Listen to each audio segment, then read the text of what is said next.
Okay. Okay. My champion audience, we had a interesting technical thing. And we just heard a wise answer from the wise entrepreneur Frankie Kington. And you know what? In life, you can live life being attached to the outcome. Now, we had this thing happen. I could have been attached to the outcome. But, I think the universe wanted this technology thing to happen so that we can give you more value. So, my audience, if things happen in life, just enjoy it. Never be attached to the outcome. Keep moving forward. So, with pleasure, let me go over the last answer Frankie gave. Now, Frankie was talking about heart-to-heart connection and how we need to be more connected from the heart more than ever. And I believe this so much in this world. We've lost our heart-to-heart connection with each other. If you ask someone, how are you? They say, oh, I don't know. They don't know how to answer that. Why is that? Because we've lost that connection of the heart. Now, I can't stress this enough. We need that connection of the heart more than ever to come back into this world. We need to be connected to the heart more than ever. I heard an interesting thing. If I asked you, audience, what's the greatest technology in the world, you will tell me most likely technology. But what if I told you the greatest technology we have is beating in our chest all the time? What if I told you the greatest technology we have is within ourselves? And what am I talking about, audience? The heart. We need to come back to that heart. And Frankie was also talking about being true to ourselves. How many of us put on a mask and pretend to be what other people want us to be, or pretend to be someone else, and then we forget ourselves? What Frankie said is so true. We need to come back to ourselves. We need to look within ourselves. That's another beautiful point Frankie said, audience. Look within yourself. So much in this world, you're getting told, look outside of yourselves. Buy a fancy house, buy a fancy car, buy fancy clothes. Is that really going to give you happiness? Is that really going to help you to be a better person to change this world? Frankie's right, my friends. Look within yourself. And I think the last point I want to say from Frankie's great answer is what I picked up was be the change you want to be in this world. There's no point saying, I am going to change the world, Chris, if you don't look within yourself and be that change. My audience, I'm going to tell you this. I had to do a lot of work on myself, as Frankie had to do. I had to do a lot of work. And you know what? I was running away a lot from being the change I needed to be. We get told to change the world. However, we look for others to change it for us. However, the world is a reflection of your own thinking, of your own mindset. Audience, until I got it, that the world is a reflection of my thoughts, and the only way I can change the world is to change my mindset, is to change the way I think, is to focus on what you want instead of never focusing on what you don't want, on focusing on positivity instead of negativity, like Frankie said, until you learn to change your thoughts, my audience, until you learn to be the change you want to be in this world, your world will never change, because the world is an inner reflection of you. Exactly, Christopher. And I like what you said. You talked a few times there, and I mentioned it about mindset. 80% mindset, 20% skills. So the mindset is really important, Christopher. Once we get our mindset firm, solid, and in place with who we are and the universe outside of us, everything falls into place. All we do then is learn the skills.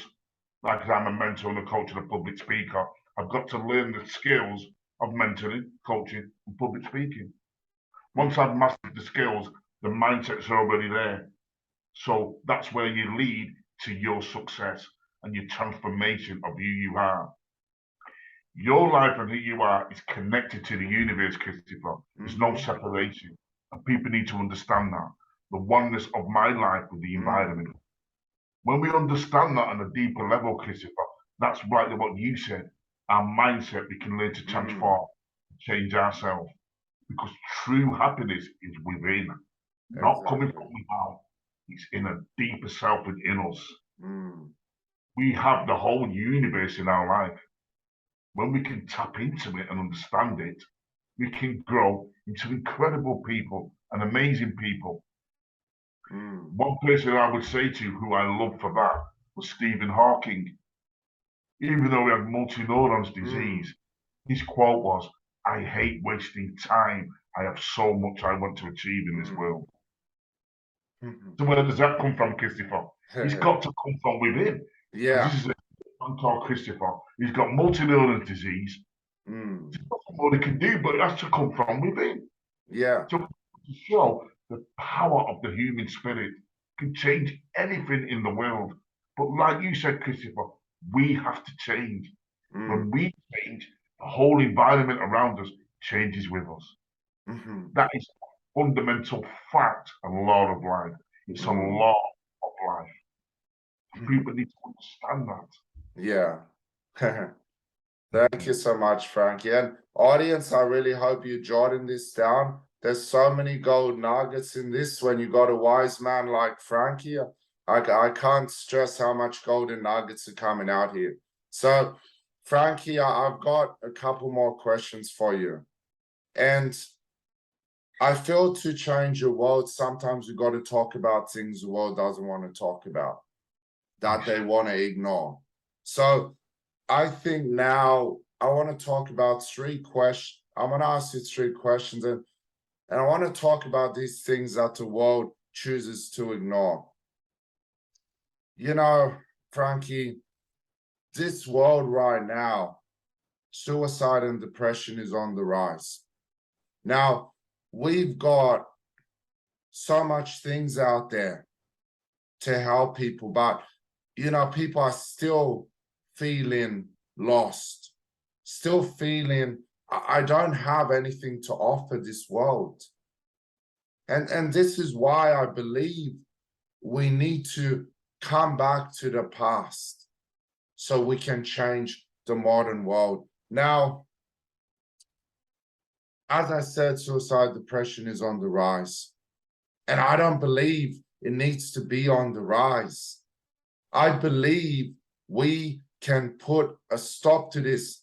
People have so much to live for, Frankie, but they're getting told the wrong messages, getting fed all this stinking rubbish.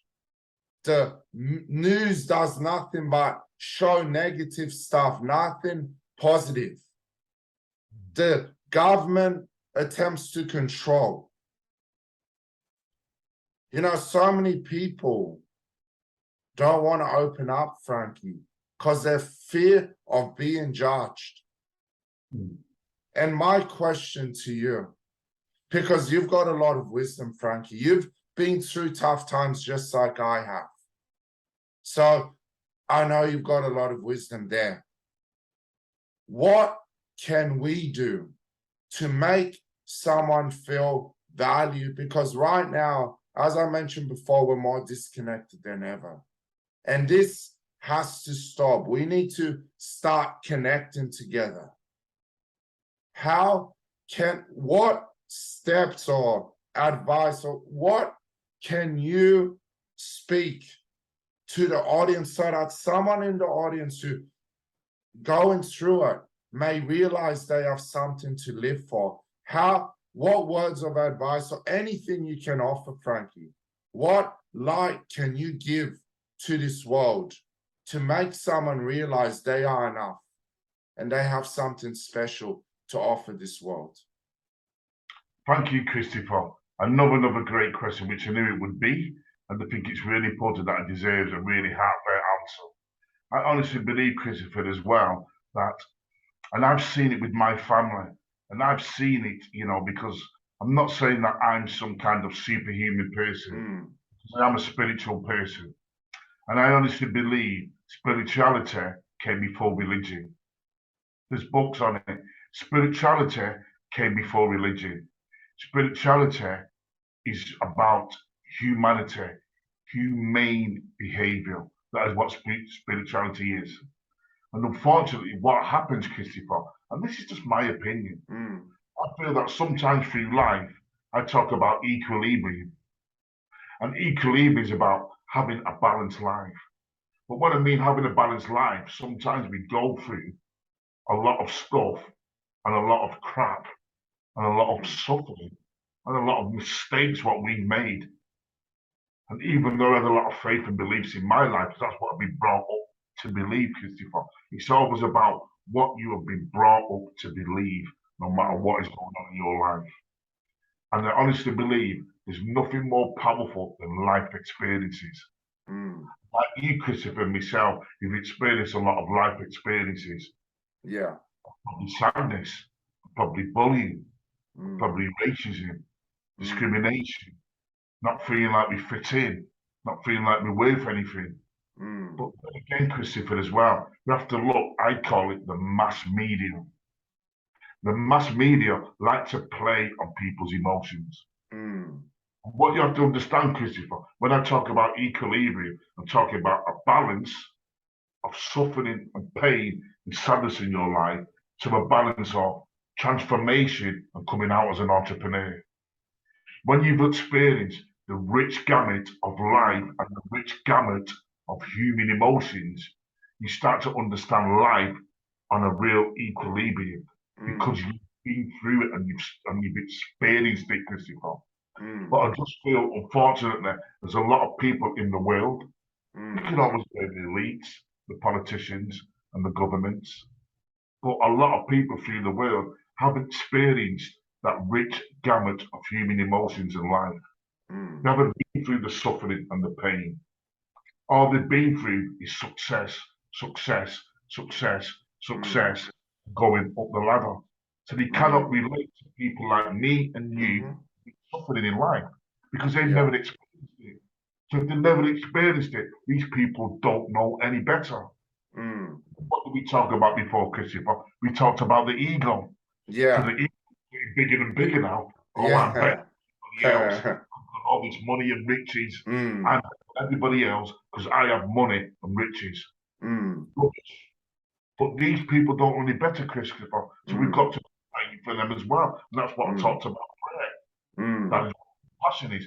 Praying for people's lives who haven't experienced pain and suffering. Because sometimes you've not experienced it. You don't know the difference, Christopher. So all you know about is walking over people, treating people like crap. I've got money. I can buy things what other people can't buy. I can have power which other people can't have. So that makes me better than you.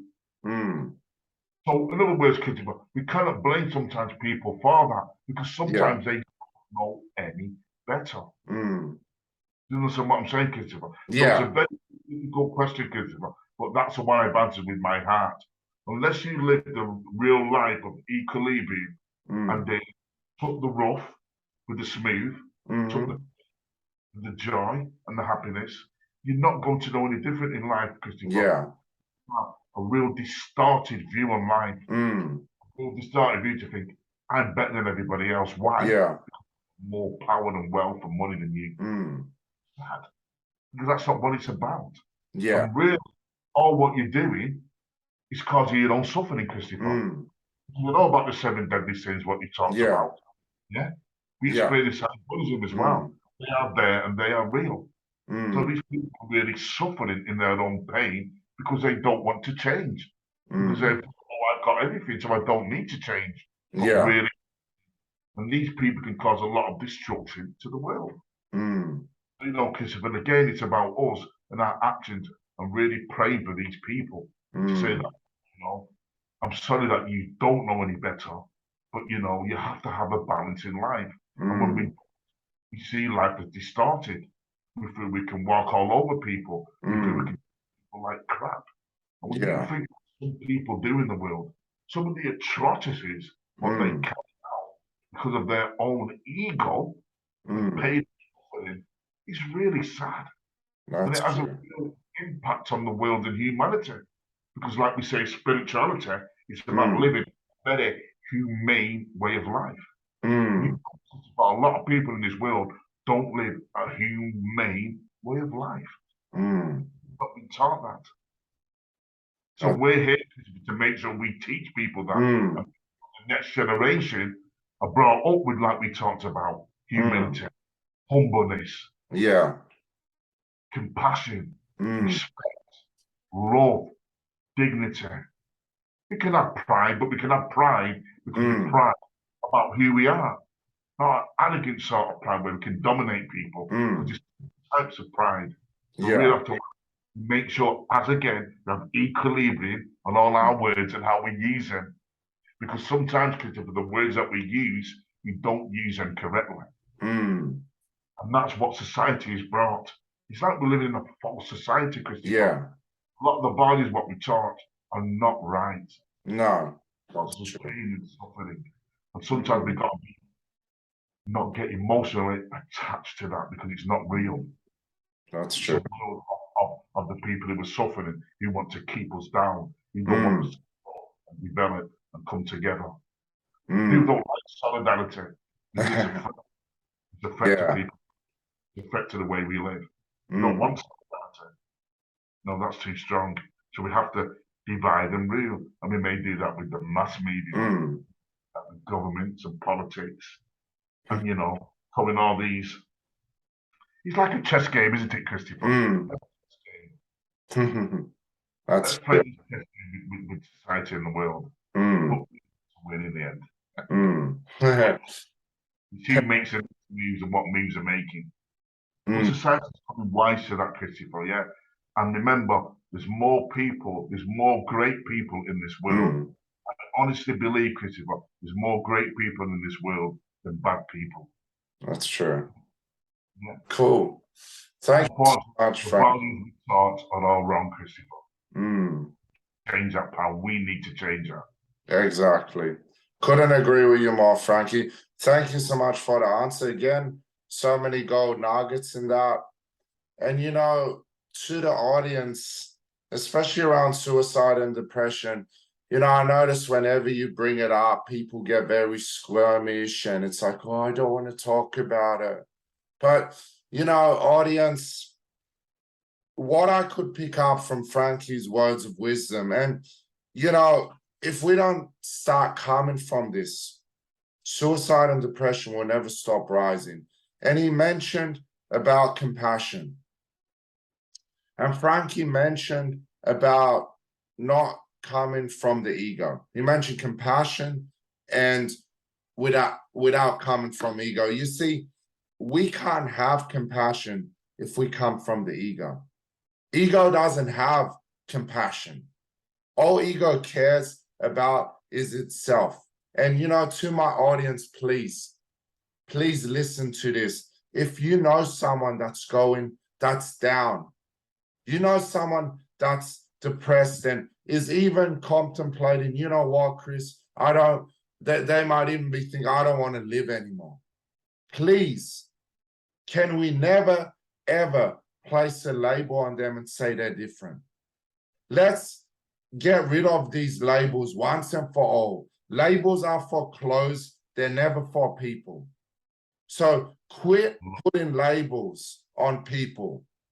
And if someone's depressed or suicidal, it isn't because anything's wrong with them. It's because they are just going through things we don't know what they're going through. And they're having a tough time of dealing with it. So the only way we can save a life is to be compassionate towards a life. And we need to be without ego. Because we can do it, my audience. Let's come together. Let's be the world that we were born to be. So please, you can help people. All you got to have is compassion. All you got to have is heart. And most importantly, never come from the ego, and you can help someone overcome something like this. So that's a great answer, Frankie, you gave. And your answer was amazing as well. I really love it. I love that about labels. People put labels on people, but they're not for people, for clothes. Yeah. I love that. It's so true. It's so right. And this is what I'm talking about. Often we're talking about words and how people don't use words correctly, what they're meant to be or what they're meant to be for. You know. Exactly. So my next question, Frankie, is, and you know, it's great. I'm a man, you're a man. And you know, my next question is something that I notice in this society we live in. It's often put on men that, oh, men need to be strong. Oh, men should never show emotions because they're weak. Oh, a man should never cry because they're weak. You know, the minute a man shows emotion, the minute a man shows feeling, it's considered weak. And, you know, we put so much emphasis on, oh, a man's got to be manly. You know, I'll be honest with you, Frankie. If you ask my wife for a guy, do I cry a lot? She'll say, yeah, Chris cries all the time. See, I'm not scared to show who I am. I'm not scared to express myself. I'm not scared to be vulnerable. However, the males and nowadays, and especially the youth, like how you're helping the youth, Frankie, they're getting bombarded left, right, and center that, oh, a man's got to be strong. A man's got to be strong with the fist. A man should never cry. A man should never express emotions. A man shouldn't hug another man. You know what I find sexy, Frankie? When a man hugs another man, I find that bloody beautiful. That's such a beautiful thing. I'm glad you said that, Christopher. And I honestly feel, Christopher, I loved you saying that because that's what it's about, Christopher. Yeah. Compassion. I believe the world knows about love, hope, justice, and all these, like we say, they're amazing words. But compassion, that is what's missing. And like you said, I can hug a man. I can hug him because I'm really happy to see him. Not because I want rubbish. Because I love that man and I love that human who he is. And there's nothing more warm and compassionate and considerate than hugging a person. It shows that you really respect that person, you want to see him, and you're really, happy to see that person. Sign up and giving my life to you. It's my heart-to-heart connection with you. I appreciate you. We have to get back to that, Kitty. Like you said, we cannot feel embarrassed. I do it all the time. And people are thinking, what's up with it? But that's who I am. And it's important to do that. People need to hug and embrace and tap each other and be more tactile with each other. That's how we go in society.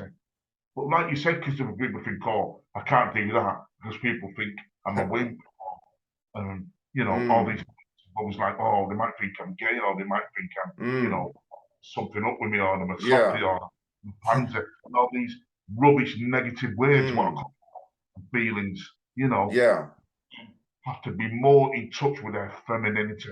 I believe that women give it all the time, it's natural, but men have to be more in touch with their femininity. Yeah? That's stop true. hiding.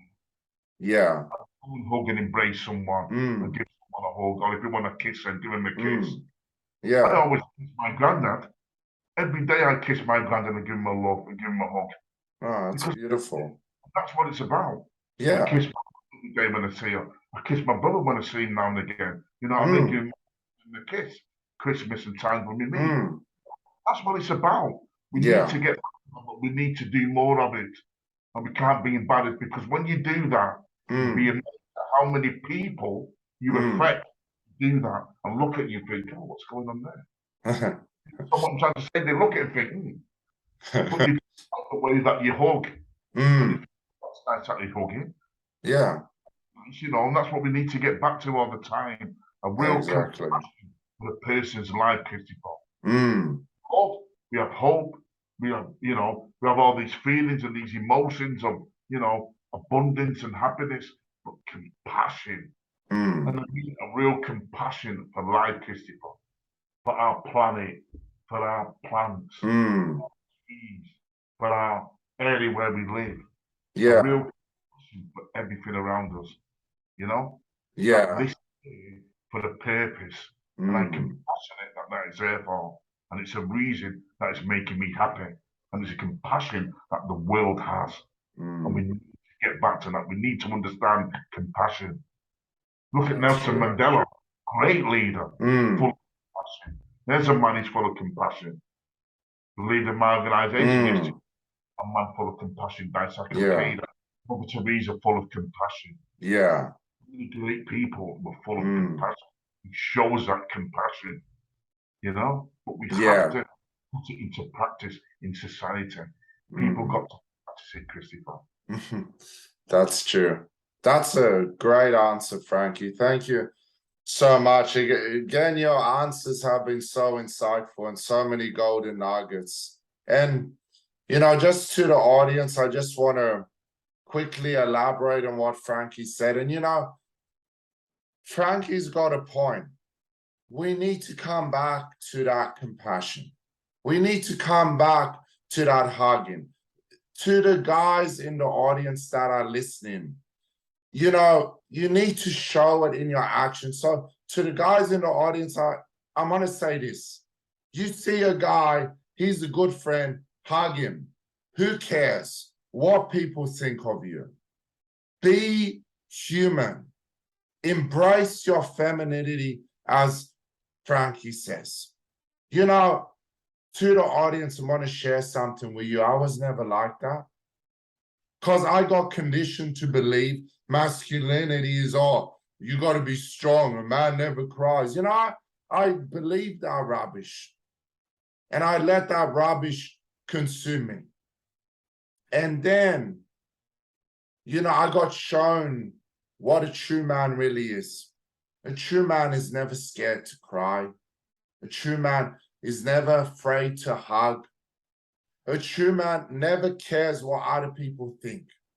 So to the men in the audience, quit listening to the rubbish you are being led to believe about being a man. And hug someone, please. We need to hug each other more. If I could hug everyone in the world, I will. I love hugging. Because we underestimate the power of a hug. A hug is so powerful. We need that human connection back. We need to bring that back. So to the men in the audience, I'm telling you now, go hug someone. It'll be good. Exactly. You feel a lot better for it. Yes. And I love all your answers so far. And I'm just going to ask you one more question to wrap this up. You know, Frankie, you talk about being spiritual. Now, I believe when we talk about spirituality in the modern world, the modern times, those principles of the past yogis, the past mystics, the evolved people, now I believe that's where the true power was at in the past. What spiritual advice can you give for the modern world? If I had to ask you 3 tips, what 3 tips could you give for spirituality in modern world? That's really great. You know what, Christopher, sometimes I listen to a lot of, so I love music, and I've been listening to music all my life, even when I was in my mother's womb. I was listening to music. I had headphones on. Music was in my sight, was in my spirit. It's always been in my. I love music, all types of music. I love my reggae music, obviously, my funk and my because that's me. That's what I was brought up on. But I love music, and the older I get, the more I appreciate all types of music, all types of moods, and all types of feelings for how I feel at that time. But when I was when I used to do my drugs, I was in that mood of psychedelic music, like Pink Floyd, The Doors, who I loved. You know, I listened to them all the time because that was my mood of being a drug addict, and I could relate to that on a deeper level. The dark side of life and being on the dark side of society, and that's what I was. So I had that mood for drugs. Then I had that mood of, say, being back at my Caribbean or my Caribbean descent, my Jamaican descent of reggae music, which I love. But music in general taught me a lot about who I am and taught me a lot about life. And the great man Bob Marley had a song called Natural Mystic. There's a natural mystic flowing through the air. Spiritual person. That's how I actually. There is a natural mystic flowing through the air. Because Buddhism is called the mystic law.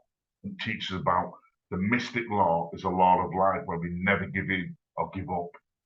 Because we have the beauty to transform and create values in the world. So spirituality teaches you about this mystic nature of the world, natural mystic, and it is flowing through the air. But we always can connect to it, ladies and gentlemen, because we are mystic people.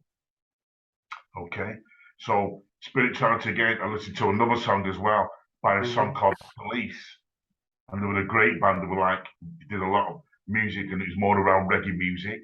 And they were a great band, and they did a song called Spirits in the Material World. We are spirits in the material world. And it says, there is no political solution. We are by institutions. I've no death in constitutions. There is no bloody revolution. And what they mean by that is the only revolution we have when we revolutionize our own life, as we call it in Buddhism, human revolution. That's the only way we are going to change the world. So we have to go on this spiritual, mystic, human revolution with our own lives. And when I mean revolution, we talked about it before, Christopher, about changing who we are. That's our human revolution. When all the world does their human revolution, I honestly believe that's the only way we're going to have peace in the world. When people go on their spiritual human revolution, which is painful, and as you know, it's challenging, and it can bring a lot of difficulties.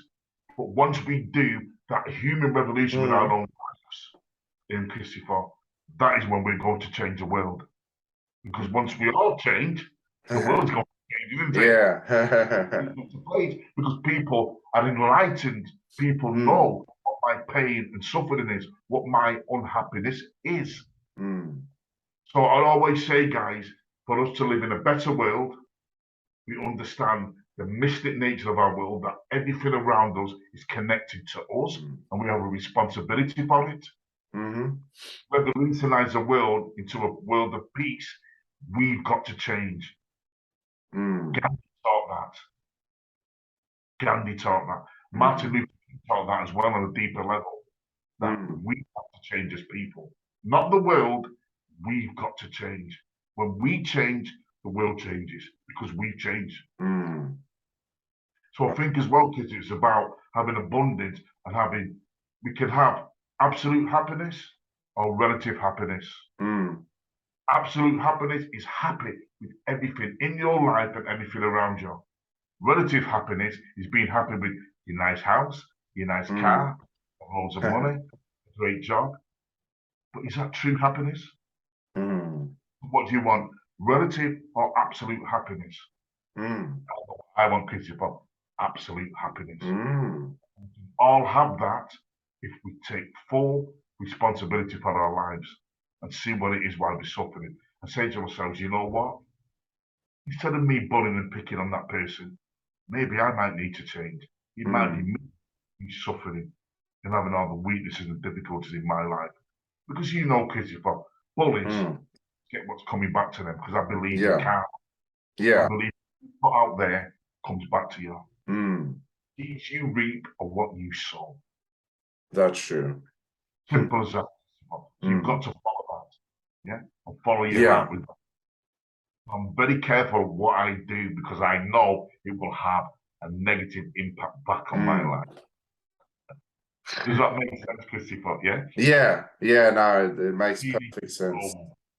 Loving yourself. You've got to learn to love yourself truly. And when people love themselves truly, Christopher, the world will love them for who they are, I promise you. That's true. Thank you so much for that great answer, Frankie. And, you know, time's just flown by because now it's time to come to an end, and we've been having so much fun. And, you know, you've given so much gold nuggets, Frankie, and I just want to quickly say to the audience, you know, you've given them what spiritual advice they can do. And this is my advice I picked up from you. Just to the audience, just love yourself. It all starts with loving yourself. Love yourself first. You can't love others if you can't learn to love yourself. It all begins with you.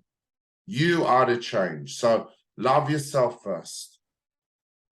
Come from the heart. Always come from the heart. Never come from the head. Be kind to people. We don't know what battles they're facing, what struggles they've had to endure. Always be true to yourself. Never follow the crowd and let the crowd influence or pressure you to be what they want you to be. Be you, because everyone else is taken except you. And, you know, I just want to thank you, Frankie, for this great interview and the great advice you've given and all your golden nuggets. Now, I just want to tie it off with, how can someone get in touch with you? Thank you so much, Christopher. Yeah, I'm actually on Facebook. I'm on a Facebook page called Empowering Youth Development. I have a YouTube channel as well called Empowering Youth Development Life Coaching, because that's what I am. I'm a life coach. You can get me on I have a website as well called www.frankiekington.com. It tells you what I do as a life coach.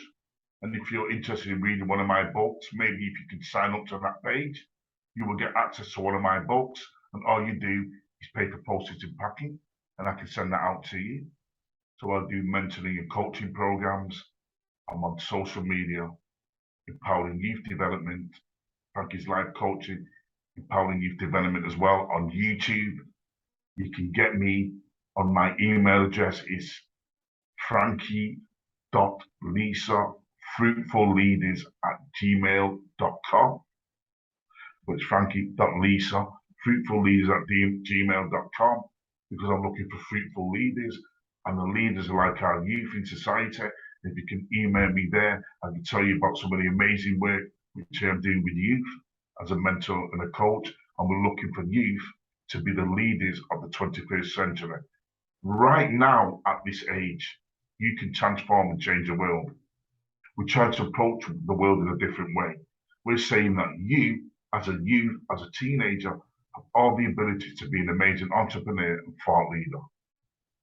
So if you'd like to get me there, you can get me on them email addresses, info@frankiekington.com as well. You can get me there as well if you want some information. And I'd be really, really looking